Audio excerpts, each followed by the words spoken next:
I'm Ingrid.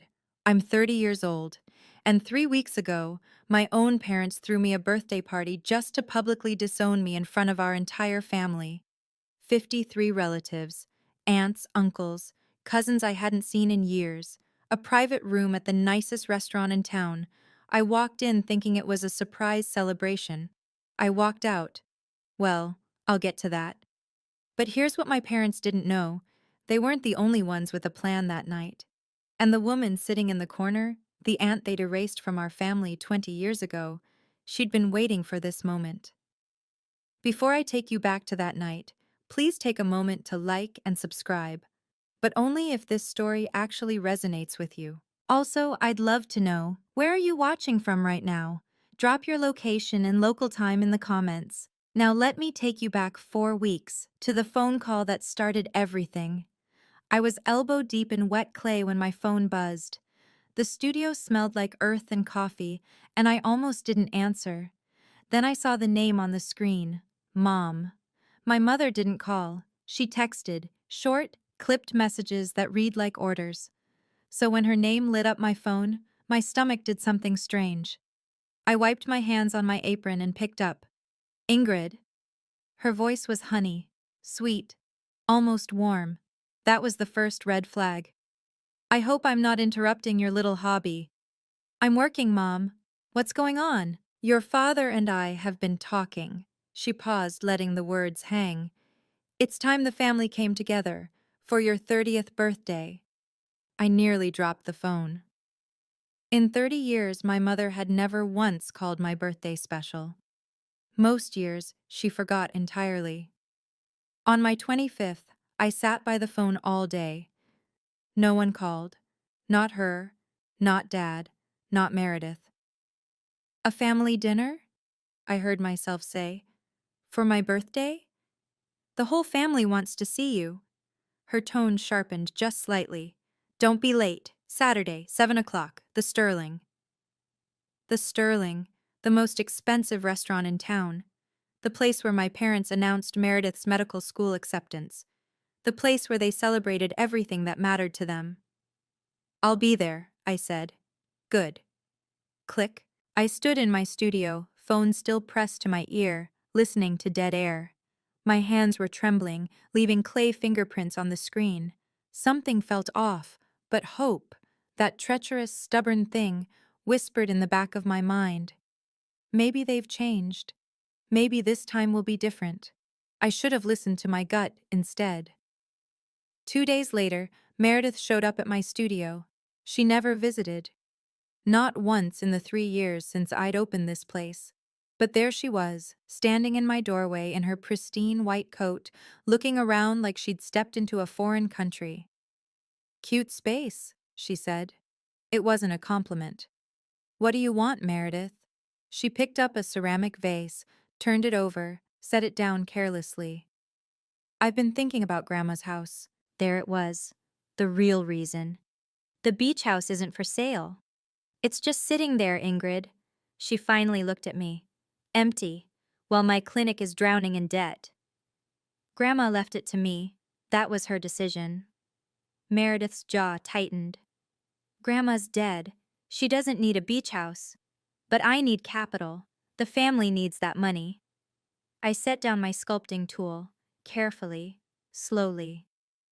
That house is where Grandma taught me to make my first pot. It's not just anything to me. God, you're so sentimental. She rolled her eyes. This is exactly why Mom and Dad... She stopped herself. Why Mom and Dad what? She smiled. That perfect practice smile she used on patients. Nothing. Forget it. You should come to dinner Saturday. Mom has... plans. The word hung in the air between us. Plans, I repeated. Mm-hmm. She was already walking toward the door. See you there, sis. Wear something nice. The whole family will be watching. The door clicked shut behind her. I stood frozen among my pottery wheels and half-finished pieces, her words echoing in my head. The whole family will be watching. Plans. What exactly had I agreed to? That night, I couldn't sleep. I kept thinking about the beach house. About Grandma. Her name was Rosemary. Rosemary Harmon. And she was the only person in my family who ever made me feel like I was enough. I was 15 the first summer she took me to that house. My parents had shipped me off. Too difficult, they said. Needs discipline. And I arrived angry, sullen, ready to hate everything. But Grandma didn't try to fix me, she just handed me a lump of clay. Your hands create, Ingrid. She guided my fingers on the pottery wheel, her voice soft over the sound of the ocean outside. That's a gift your mother will never understand. It was the first time anyone had called anything about me a gift. Not a problem, not a disappointment. A gift. Every summer after that, I went back. We made pottery together, walked the beach at sunrise, talked about everything and nothing. She came to my first exhibition when I was 22, the only family member who showed up. She sat in the front row, tears in her eyes, clapping so hard her hands turned red. 6 months ago, she died in her sleep. Peaceful, they said. Like she just decided it was time. She left me the beach house. And a small wooden box I hadn't been able to open yet. The night before the dinner, I finally understood what I'd lost when she died. It wasn't just her. It was my only proof that I was lovable, my only witness. Without Grandma, I had no one in that family who saw me. Not really, or so I thought. I had no idea that someone else had been watching all along. The pressure started 3 days before the dinner. First, it was subtle. A text from my cousin Emma. "Hey, heard you might be selling the beach house? That's so generous of you." I wasn't selling anything. Who told her that? Then Dad called. His voice was ice. "Your mother is very upset, Ingrid." I gripped the phone tighter. "About what?" "The house. You know about what." He sighed. That long, disappointed sigh I'd heard my whole life. "We gave you everything. We supported your artistic pursuits, even when they embarrassed us. And now, when the family needs you, you refuse to help." "Grandma left it to me, Dad. In her will. That was her choice." "Wills can be contested." His voice dropped, cold and deliberate. "Loyalty to family shouldn't have to be." The threat hung in the air between us. I felt my chest tighten. Was I being selfish? The question had haunted me for weeks. Meredith's clinic was struggling, I knew that much.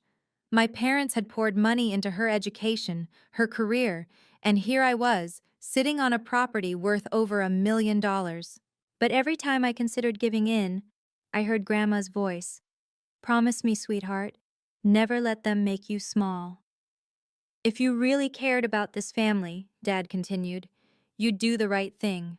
Come to dinner. We'll discuss it like adults. And if I don't agree to sell?" Silence. Then I suppose we'll know where your priorities lie." He hung up. I sat in the dark for a long time that night, doing the math. If I sold the house, I'd lose the last piece of her. If I kept it, I'd lose them. But somewhere deep down, a voice whispered, "Have you ever really had them?" The night before the dinner, I pulled out the dress. It was teal silk, floor length, with delicate silver beading along the neckline. Grandma had given it to me for my 21st birthday. "For when you need to feel powerful," she'd said. I hadn't worn it since her funeral. I laid it across my bed and stared at it, trying to convince myself that tomorrow would be fine, that my parents genuinely wanted to celebrate me, that Meredith's comment about plans meant nothing. My phone buzzed. Unknown number. The message was short. "Don't go tomorrow. It's not what you think." My heart stopped. I typed back, "Who is this?" 3 dots appeared. Then nothing. When I tried to call, the number was already disconnected. I sat on the edge of my bed, phone in hand, pulse racing. A prank? A wrong number? Or something else? My eyes drifted to the wooden box on my nightstand. Grandma's box. The one I'd been too afraid to open. Slowly, I lifted the lid. Inside was a handwritten letter, folded neatly, and beneath it an old photograph. 2 young women standing arm in arm, laughing. One was clearly my mother, decades younger. The other, I didn't recognize. I unfolded the letter. Grandma's handwriting. Shaky, but legible. My dearest Ingrid. I couldn't read it. Not yet.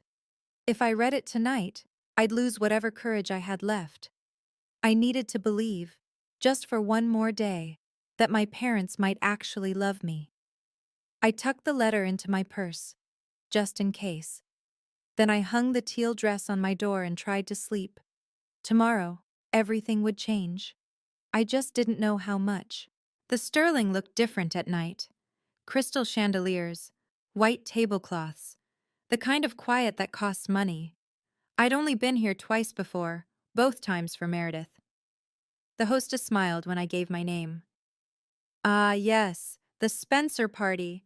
Right this way. She led me down a corridor lined with oil paintings, past the main dining room, through a set of heavy oak doors.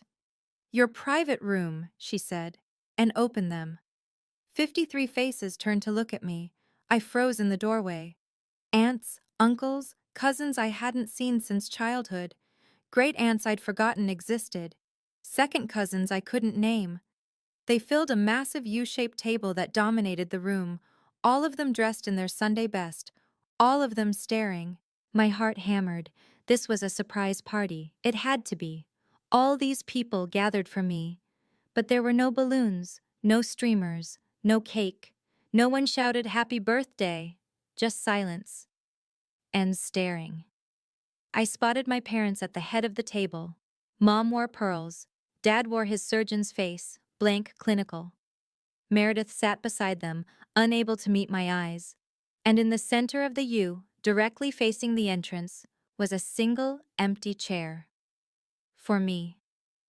I walked toward it slowly, heels clicking on marble, feeling every gaze like a physical weight. The room was too quiet, too still, like a courtroom before the verdict. A microphone stand stood at the head of the table, next to my father's seat. That's when I noticed her. A woman in the far corner, gray-streaked hair, watching me with an expression I couldn't read. She looked familiar somehow, and worried. My mother was smiling, that smile she wore when she was about to win. Ingrid, she gestured to the empty chair. Sit, we've been waiting. I had barely sat down when my father stood up. He picked up a champagne glass and a silver spoon. Tap, tap, tap. The room fell silent, though it was already silent.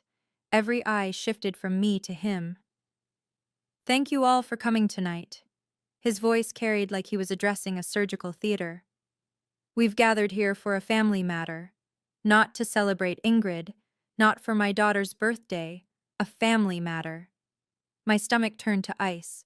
As many of you know, he continued, our daughter Ingrid has made choices that have concerned us. She abandoned her education. She refused to pursue a respectable career. She's lived in ways that don't reflect our family's values. Murmurs rippled through the room. I heard someone whisper, always knew she was trouble. My father's eyes found mine, cold, final. Victoria and I have tried everything, patience, support, guidance, but Ingrid refuses to change. She refuses to honor her family. My mother dabbed at her eyes with a handkerchief, the performance of a lifetime. Therefore, my father said, as of tonight, we are making a formal announcement. He paused. The room held its breath. Ingrid Spencer is no longer a member of this family. The words hit me like a physical blow. Gasps scattered through the crowd. Cousin Linda covered her mouth. Uncle George shook his head slowly. Is this really happening? Someone whispered. My mother stood, smoothing her skirt. We gave her every opportunity. Her voice trembled with practiced grief. She chose shame over family. I couldn't move, couldn't breathe. 53 pairs of eyes burned into me, and I was 15 again, standing in my parents' living room, being told I was too much trouble to keep. Then my mother reached into her purse and pulled out a folded piece of paper. The paper landed in front of me with a soft slap. Sign this, my mother said, and we'll let you leave with your dignity intact. I looked down. The words blurred, then sharpened. Legal letterhead, paragraphs of fine print, and at the bottom, a signature line with my name typed beneath it. Voluntary relinquishment of inheritance rights. The beach house. This was about the beach house. It had always been about the beach house. Everything clicked into place. The surprise invitation, the family matter. 53 witnesses assembled in their Sunday best. They hadn't gathered everyone to disown me. They'd gathered everyone to pressure me into signing away Grandma's house. The disownment was just leverage, theater designed to break me. You planned this, I breathed. We planned an intervention, my mother corrected smoothly, for your own good. I spotted a man in a gray suit near the door, Mr. Thornton, our family's lawyer. He was already holding a notary stamp, ready to make everything official. My mother leaned closer, her perfume suffocating. 53 witnesses, Ingrid. Your grandmother's lawyer won't be able to argue with that kind of family consensus. She tapped the paper with one manicured nail. Sign. Walk away quietly. This doesn't have to be harder than it already is. The room waited. I could feel them watching, some with pity, some with contempt, some with the morbid curiosity people have at car accidents. My hands were shaking, my vision was blurring. They had turned my 30th birthday into a courtroom, and I was already convicted. But somewhere beneath the panic, something else stirred, something harder. I thought of Grandma's letter, still folded in my purse. I thought of the woman in the corner, watching. My mother pushed a pen toward me. Sign, she said. Now. I picked up the pen. I know. Right now, you're probably as angry as I was in that moment. The pen in my hand. 53 people watching. My own mother's eyes drilling into me like I was a problem to be solved. If you've ever been treated like a tool instead of a person by your own family, type "I understand" in the comments. And if you want to know what happened next, drop a like so I know you're still here with me. Now, back to that restaurant. The pen hovered over the paper. My hand wouldn't move. Sign it, my mother's eyes commanded. End this. But something made me look up. Not at her, not at my father, at the room. 53 faces stared back at me. Most of them I barely knew. Distant relatives who appeared at funerals and weddings, who exchanged Christmas cards we never read. They'd been summoned here as witnesses, as weapons. And then I saw her again. The woman in the corner. Gray-streaked hair pulled back simply. A plain black dress that didn't try to impress anyone. She sat apart from the others, near the back, half hidden by a potted palm. She wasn't looking at me with contempt or pity like the others. She was looking at me like she was trying to send a message. Stay calm. Wait. I noticed her hands resting on a leather bag in her lap, a bag that looked fuller than it should be, stuffed with something. Papers, maybe. Or something else entirely. My mother noticed me staring. Her head turned sharply toward the corner, and for the first time that night, I saw something flicker across her face. Fear. It was gone in an instant, smoothed over with practiced control. But I saw it. Ingrid. My mother's voice was ice now. Focus. Sign the paper. Who was this woman? Why did my mother, who feared nothing and no one, look at her like that? And why did something about her face feel so familiar, like looking at an old photograph I couldn't quite place? Ingrid, my father's voice this time, impatient. We're all waiting. I set the pen down, not signing, not yet. Not. Can I have a moment, I said, to collect myself? My mother's smile tightened. Of course, darling. But her eyes never left the woman in the corner. The room pressed in on me, the whispers, the stares, the weight of 53 judgments. But in the chaos, I heard another voice, soft, familiar, speaking from somewhere deep in my memory. Never let them make you small, sweetheart. And if they try, you have everything you need. Grandma had said that to me the last time I saw her, 2 weeks before she died. She'd held my hands in hers, so thin by then, so fragile, and looked at me with eyes that still burned bright. I left you more than a house, Ingrid. Her voice had been barely a whisper, but fierce. I left you the truth. I hadn't understood what she meant. Not then, but I was beginning to understand now. Under the table, my hand slipped into my purse. My fingers found the edge of the envelope. Grandma's letter, still unread. I'd been too afraid to open it last night, too desperate to believe this dinner might actually be what my parents claimed. That hope was ash now. Whatever was in that letter, Grandma had wanted me to have it. She'd known something. About my mother. About this family. About what they would try to do once she was gone. I looked up at the room full of people who wanted me to disappear quietly. At my mother, who had orchestrated this public execution. At my father, who couldn't meet my eyes. Then I looked at the woman in the corner. She was still watching, still waiting.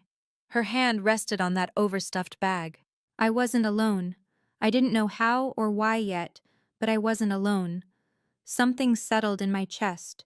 Not calm exactly. Resolve.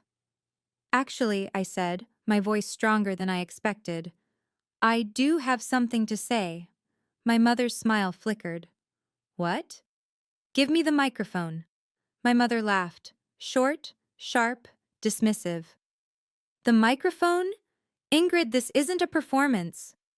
Then why is there a mic set up? I gestured to the stand by my father's seat. You planned every detail of this. The seating arrangement, the witnesses, the lawyer in the corner with his notary stamp. You wanted an audience, so let me speak to them. A ripple of murmurs moved through the room. Uncle George shifted uncomfortably. Cousin Linda exchanged glances with her husband. My mother's eyes narrowed. This wasn't the script she'd written. Fine, she said, her voice turning to Honey. But first, let's make sure everyone here understands exactly who they're dealing with. She straightened her spine, addressing the room like a prosecutor delivering closing arguments. My daughter had every opportunity. We offered to pay for medical school. She refused. We offered her a position at the family practice. She chose to play with clay instead. Someone snickered. I couldn't tell who. Her first gallery show? My mother's voice dripped with pity. 3 people attended. 3. One of them was a homeless man looking for free wine. Heat rushed to my face. That show had been 8 years ago. I'd cried for a week afterward, and she'd saved it, weaponized my lowest moment to use against me now. And when she was 23, my mother continued, her voice rising, desperate and broke. Do you know what she did? She came to us, begging for money. She turned to face me, triumph in her eyes. She's always been the weak one, emotional, unstable. Is this really the person you want clinging to mother's estate? My eyes burned, but I would not cry. Not here. Not for her. Are you done? I asked quietly. My mother smiled. Sweetheart, I'm just getting started. She had no idea. So was I. That's when Meredith stood up. My little sister. The golden child. The one who got everything I was denied. The praise, the support, the belief that she could be something. She pressed her hand to her heart, wearing an expression of exquisite sorrow. I tried, you know. I really tried with her. The room turned to watch her performance. I visited her studio last week. Meredith's voice trembled beautifully. I asked if we could talk about Grandma's house, find a compromise, and do you know what she told me? She paused. Perfect timing. She'd learned it from our mother. She said Grandma's house means more to her than her own family. Gasps scattered through the room. Someone clicked their tongue in disapproval. That's not what I said, I interjected. It's what you meant. Meredith's eyes met mine, cold, triumphant. You've always cared more about things than people. That's why you're alone. I stared at her, my little sister, who I'd protected from playground bullies, who I'd covered for when she snuck out at 16, who I'd believed was just caught in the middle of our parents' dysfunction. She wasn't caught in the middle. She was part of it. She'd probably helped plan this whole thing. You see? My mother spread her hands. We have no choice. This is an intervention. For her own good, my father added. For everyone's good, Meredith finished. The three of them stood together at the head of the table, a united front, a family without me. Uncle George leaned forward. Maybe you should just sign, Ingrid. Don't make this harder. Aunt Linda nodded. Think about your parents' reputation. The walls were closing in. The room was shrinking. And then my father picked up the pen and held it out to me. Last chance. The pen hovered between us. Black ink, silver barrel. Such a small thing to hold so much weight. Sign it, my mother said, or walk out that door and never speak to any of us again. 53 people held their breath. I could hear the soft clink of ice in water glasses, the distant hum of the restaurant kitchen, someone's watch ticking. I looked at the paper, the legal jargon blurred together, but I understood enough.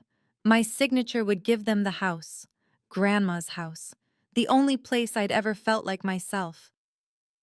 I looked at my parents. No love in their eyes, no regret, just impatience. They wanted this over. I looked at Meredith. She was biting her lip, trying to look sad. But I knew that look.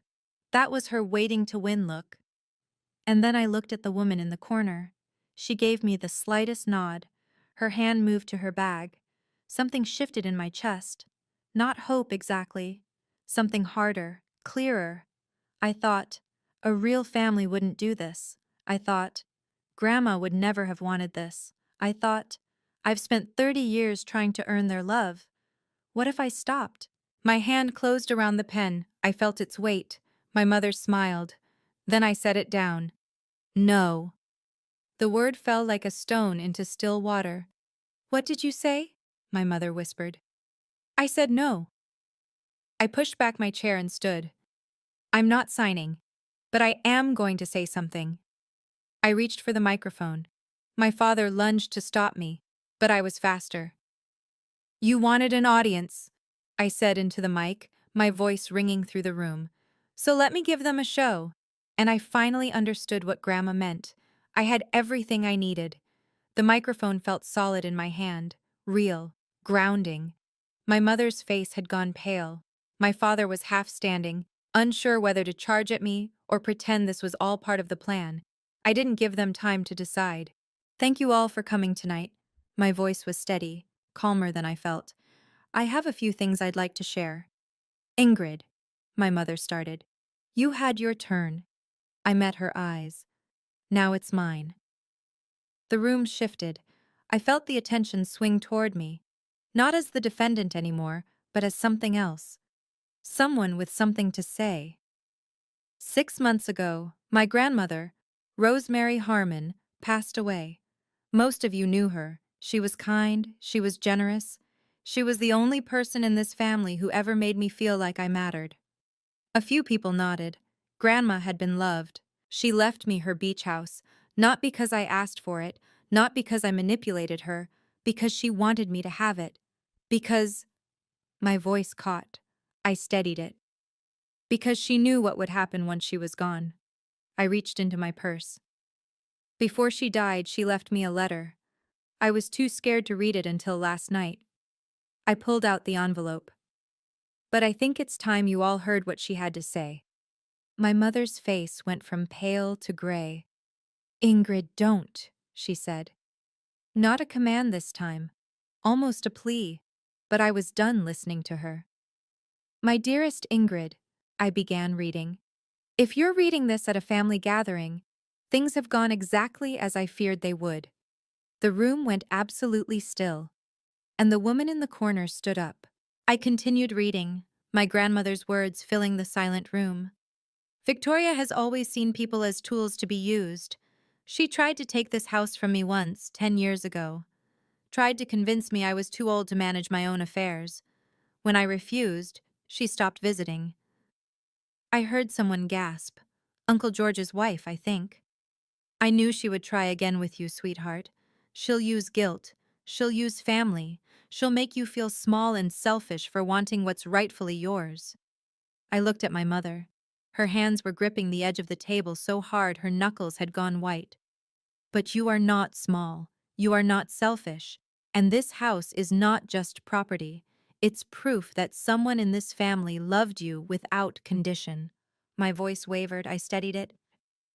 I. I've left you something else too. Something your mother doesn't know about. If you're reading this in front of witnesses, and knowing Victoria, you probably are, look for your Aunt Patricia, my other daughter, the one Victoria erased 20 years ago. The room erupted in whispers. Other daughter? Victoria has a sister? I didn't know. Patricia has been waiting, I continued reading. She has proof of everything Victoria has done.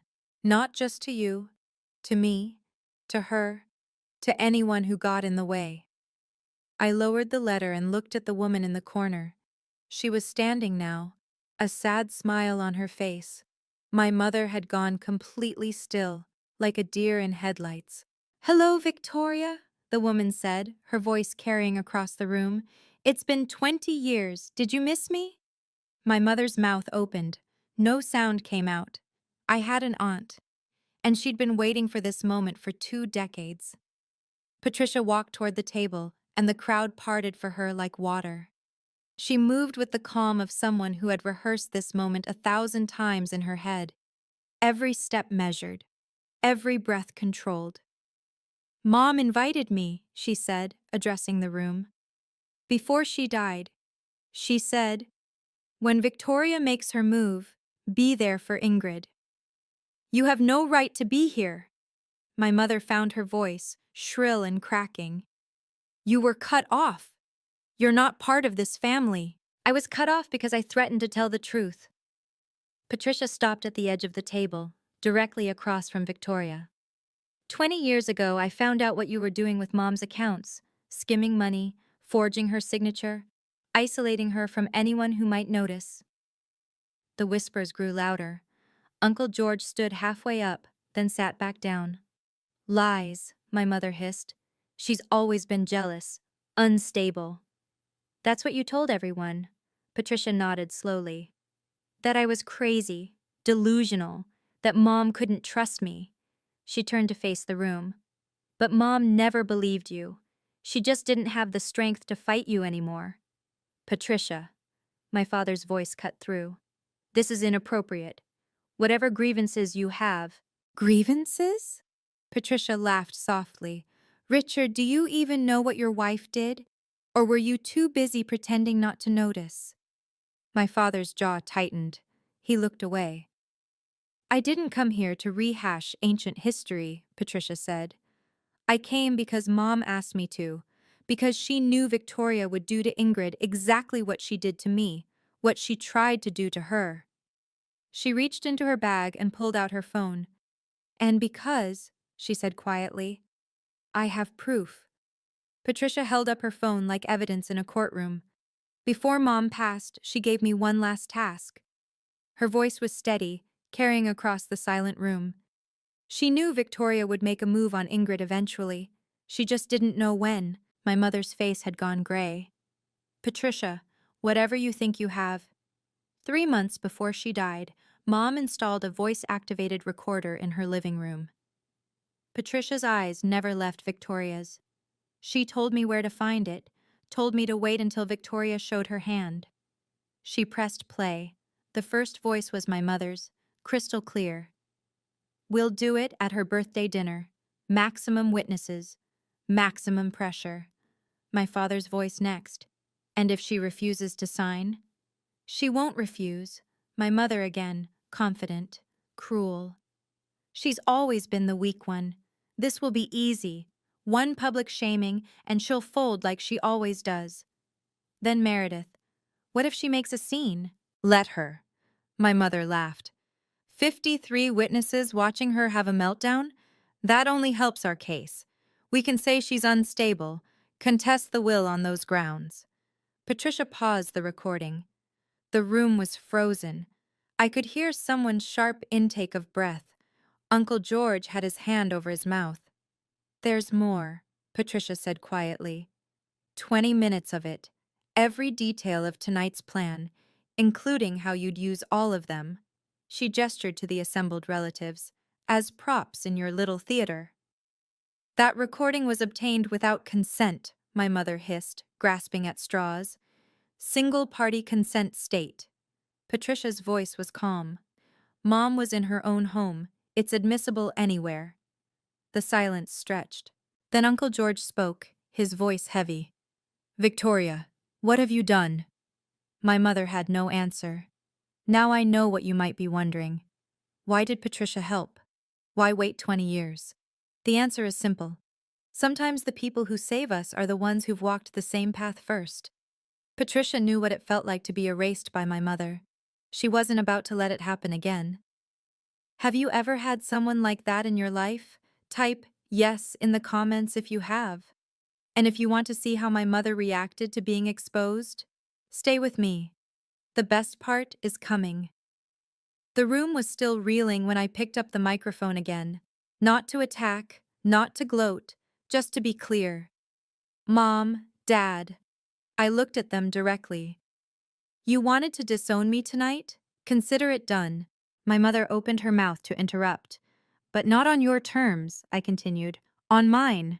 I turned to face the room, all 53 witnesses my parents had so carefully assembled. I will not sign that paper. Not tonight. Not ever. My voice was steady now, steadier than I'd ever heard it.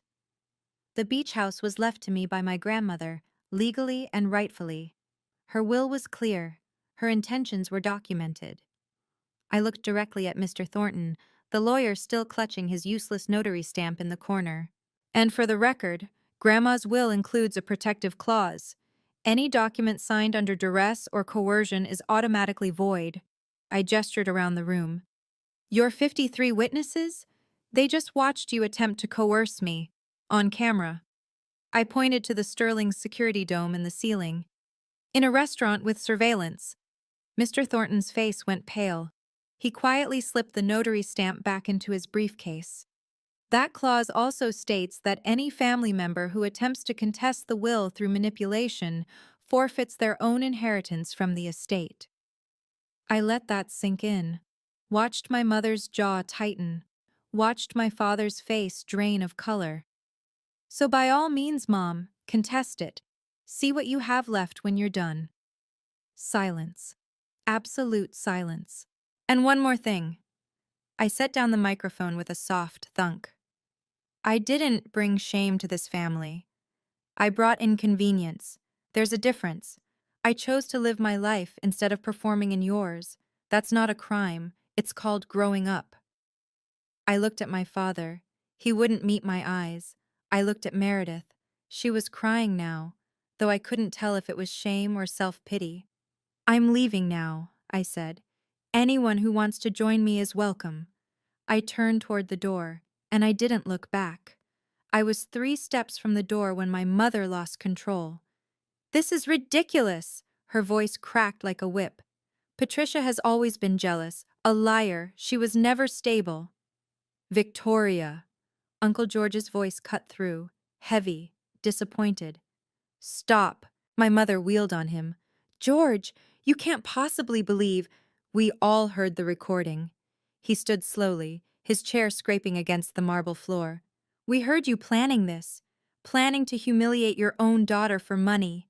For Meredith's clinic, for the family. For yourself. Aunt Linda rose to stand beside her husband. It's always been for yourself, Victoria. We just didn't want to see it. The dam broke. Voices erupted from around the table. I can't believe we came here for this. 20 years you said Patricia was crazy. Poor Rosemary. She must have known all along. My mother spun in circles, trying to address each accusation, each desertion. But they kept coming. My father remained frozen in his seat, staring at the tablecloth like it held the answers to everything that had gone wrong. He didn't defend her. He didn't defend himself. He just sat there. Meredith had her head in her hands, mascara running down her cheeks. This wasn't supposed to happen, I heard her whisper. This wasn't the plan.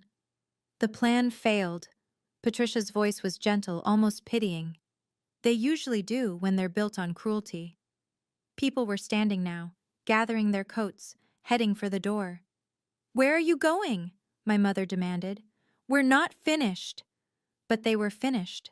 With her. With this. "Ingrid," her voice turned desperate. "Ingrid, wait. We can talk about this."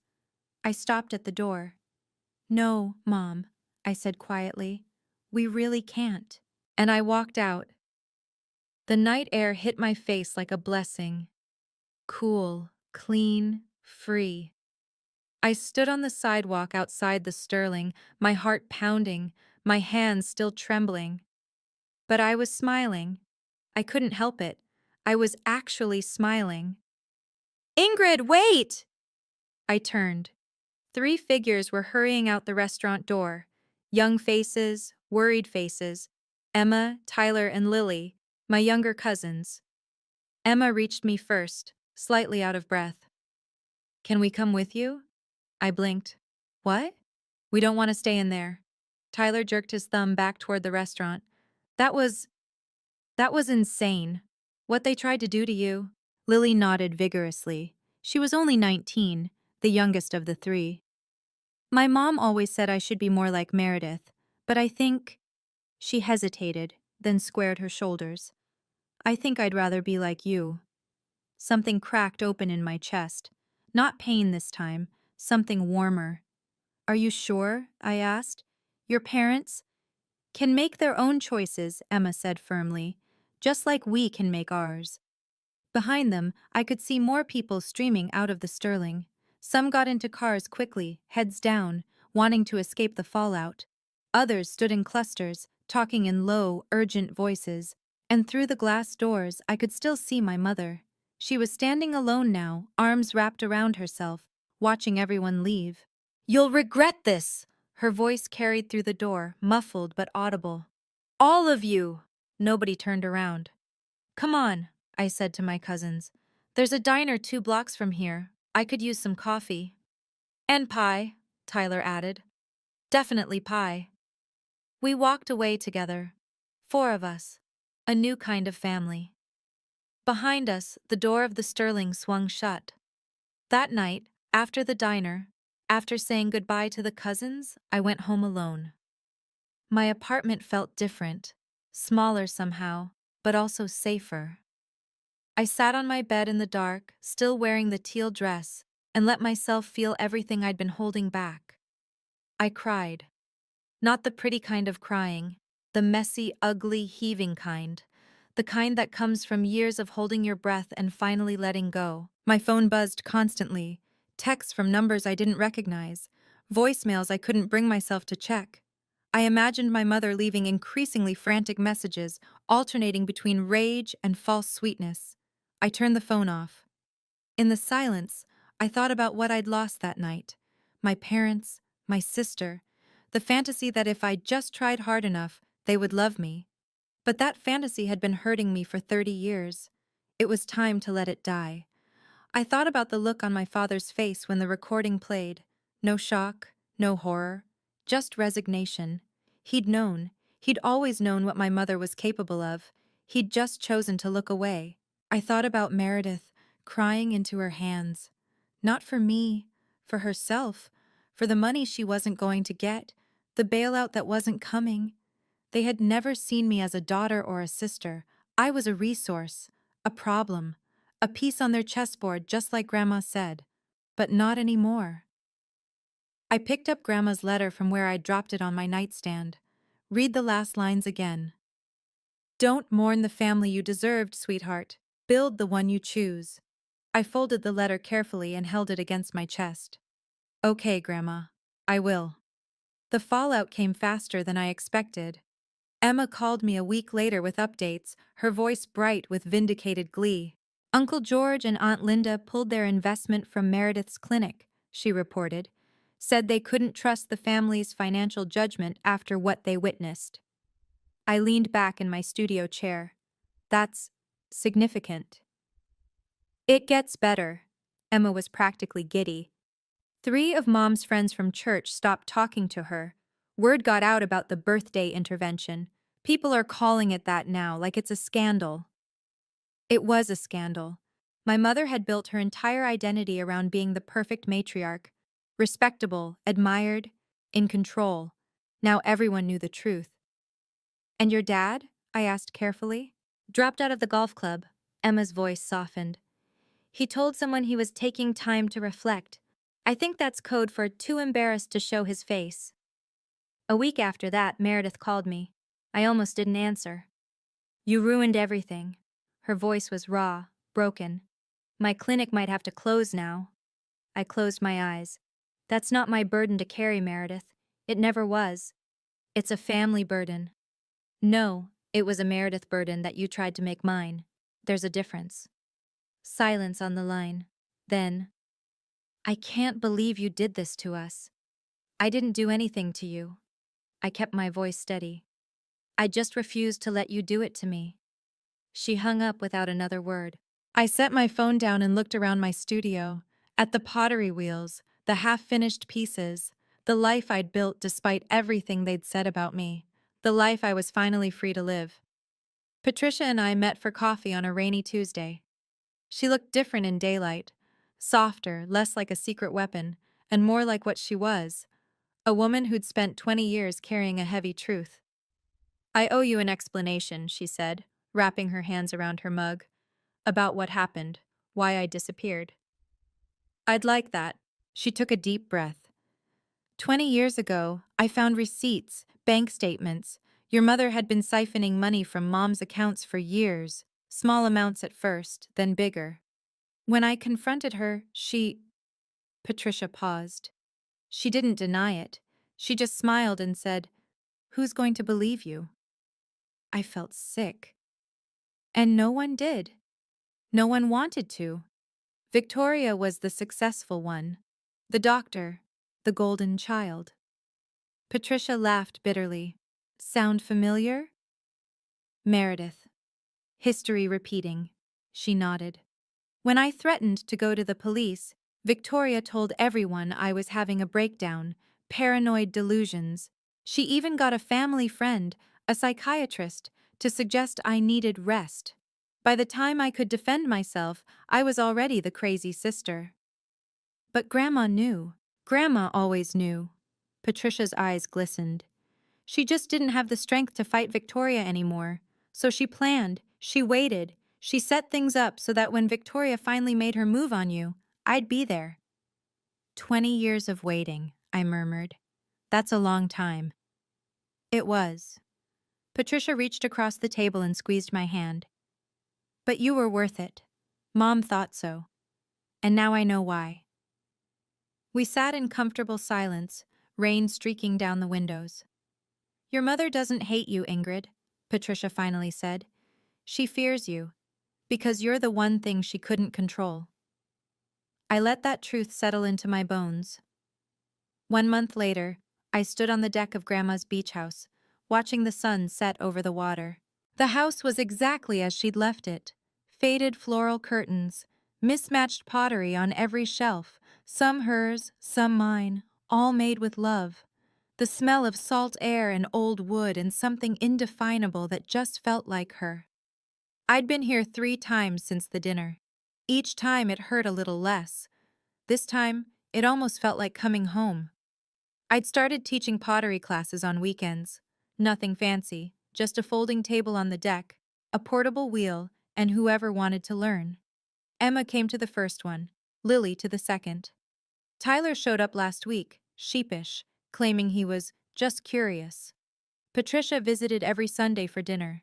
We were building something neither of us had expected. A family, small, imperfect, chosen. My phone buzzed. A text from Emma. Lily wants to know if you're doing a class tomorrow. She's bringing a friend. I smiled and typed back. Always room for more. I leaned against the deck railing and thought about Grandma. About her standing in this exact spot, watching the same ocean, making the same choice every day to hold on to what mattered. She'd given me more than a house. She'd given me proof that love didn't have to be earned through obedience, that belonging didn't require losing yourself. Thank you, I whispered to the wind. The waves crashed below, steady and eternal. Somewhere out there, my parents were still spinning their stories, rewriting history, pretending they were the victims. But I wasn't listening anymore. I had pottery to make, students to teach, a life to live. And for the first time in 30 years, I was exactly where I belonged. The call came on a Thursday morning. I was trimming a vase when my phone lit up with a name I'd blocked twice already. Mom. I hesitated. Then, for reasons I still don't fully understand, I answered. Ingrid. Her voice was different, quieter, but still sharp underneath. Your father is reconsidering his will. No, hello. No, how are you? Just straight to leverage. I see. If you apologize publicly and sign over the beach house, we might reconsider your place in the family. I set down my trimming tool, looked out the window at the ocean. Mom, I said slowly, I'm going to say this once. I'm listening. I don't need your will. I have everything I need. I don't need your approval. I've learned to live without it. And I don't need a place in a family that treats love like a transaction. Silence on the line. You'll regret this, she said finally. When you're old and alone, I'm not alone. I thought of Patricia, Emma, Tyler, Lily, the students who came every weekend to learn. I have family, real family. They just don't share your name. I could hear her breathing, sharp, angry. But Mom, I paused, surprised by what I was about to say. If you ever want a real relationship, not control, not obedience, just honesty, my door is open. Those are my terms. The silence stretched. Goodbye, Ingrid. Click. I stared at my phone for a long moment. Then I set it down, picked up my trimming tool, and went back to my vase. She never called again. I kept my door open anyway, not because I expected her to walk through it, but because I refused to become her. Some boundaries are walls. Others are invitations. I chose the second. So that's my story. On my 30th birthday, my parents tried to publicly disown me in front of 53 relatives. They thought shame would make me small. They thought pressure would make me break. They were wrong. If you're watching this and you recognize your family in mine, I'm sorry. I'm so sorry you know what this feels like. The constant second guessing, the hunger for approval that never comes, the way you twist yourself into smaller and smaller shapes, hoping that this time, this version of you will finally be enough. It won't be, because the problem was never you. I want you to know something. You are allowed to set boundaries. You are allowed to walk away. You are allowed to choose who deserves a place in your life and who doesn't. Blood doesn't equal family. Shared history doesn't equal love. And staying silent while people hurt you isn't loyalty. It's self-destruction. My 30th birthday was supposed to be my lowest moment. Instead, it became my turning point. The night I stopped asking permission to exist. The night I learned that the people who try hardest to make you small are usually the ones most afraid of what you'll become. 3 weeks later, I'm standing in my grandmother's house, building a life she would have been proud of. Teaching, creating,